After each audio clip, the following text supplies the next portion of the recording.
Hey guys, what's up? Frank Fradella here with you again, and day number 10 in the 30-day video challenge. Today's video is about pragmatic tips for the writer.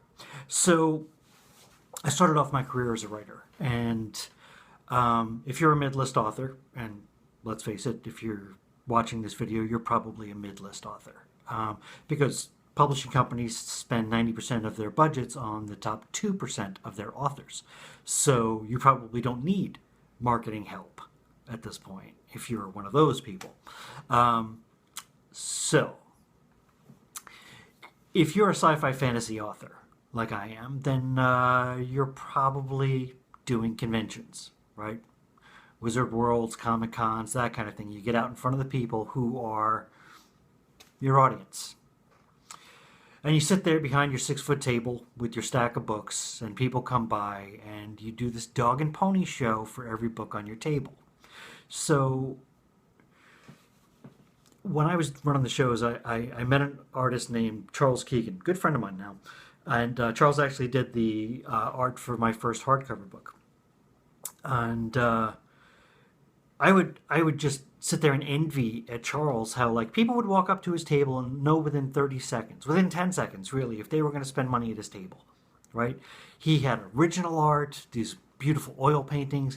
He had prints. He was sitting there doing con sketches for 20, 50 bucks a pop. And he was just making money hand over fist without any effort, it seemed, at all, right? He was just sitting there and people would just throw cash at him and he'd hand them a print. Or his lovely wife Heather would hand them a print. For me as a writer, it became this thing where like I was doing a dog and pony show for every book on the table. They'd pick up a book and go, so what's this one about? And I'd go, well, that one's about a guy who blah, blah, blah, and then blah, blah, blah, blah, blah. And they'd be like, oh, so it's kind of like this. And I'm like, no, actually, if that's the kind of thing you're into, you might be interested in this book, which is more about a kind of blah, blah, blah, blah, blah, blah, blah. And they were like, oh, so it's kind of like a thing. Well, yeah, it's a kind of a mix between the blah, blah, blah, and the da-da-da. And they'd be like, well, I don't know, I'll just sell, so maybe later, or whatever. So obviously sales is a numbers game in that kind of environment, right? I mean, some people are going to dig your stuff, some people aren't. Maybe your sales pitch is good, maybe it isn't. Chances are it's not because you're a writer, not a salesperson. So unfortunately, as we talked about in a previous video, you're now in the business of marketing books and not just writing books. So let's talk about something very quickly here. To avoid doing this dog and pony show for every book on your table, I want you to start to think about yourself as a brand. What is it about all of your books that they have in common? What can they expect from your books universally? For honestly, the best marketing training I can suggest to you is to go on Netflix and watch a season of the Food Network's the next Food Network star, where they bring in like 12 people who all cook food. And somewhere in there, one of them gets to have their own TV show at the end of this thing. And you've got to start looking at it like this, where everybody cooks food in your industry, right? So what is it about your food? Stop talking about the story as well. It's a fantasy story. Great. Is it Lord of the Rings fantasy? Is it Michael Moorcock fantasy? Because those are two wildly different ends of the spectrum, right?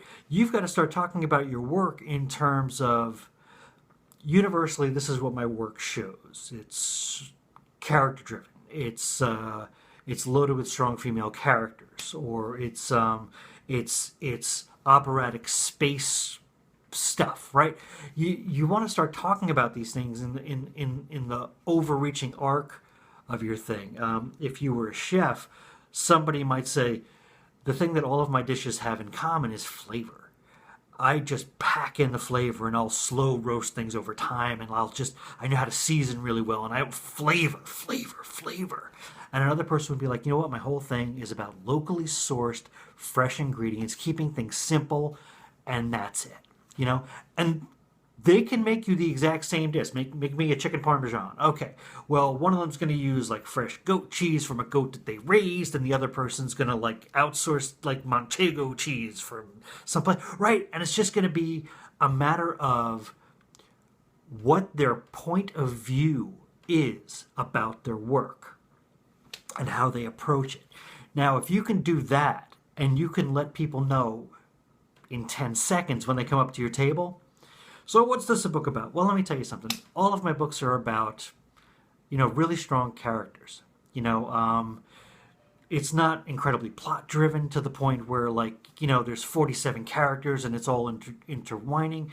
But all of my stories are about people. They might be people with superpowers. They might be people who wield magical abilities, but they all feel real. And that's something I can say about my work. So if that's the kind of thing that appeals to you, you might like my books. Done, right? Instead of having to give something for every single book on the table. And when you start thinking about yourself in these terms, now it becomes easier to market yourself in other places. Also, really quick note. No, I'm going to save this for another day because it's a pet peeve of mine. So, these are your pragmatic tools for today as a writer. Start to think of yourself as a brand, and please go watch the next Food Network Star on Netflix if you haven't seen it already. Watch an entire season and watch what gets people cut from that show. And start to think of yourself that way. That's it for today. Tomorrow's day 11 of the 30-day video challenge, and I'll see you back here. Thanks for watching. Oh, remember to like, favorite, subscribe, share it, leave a comment below if you have a question, and remember to call your mother.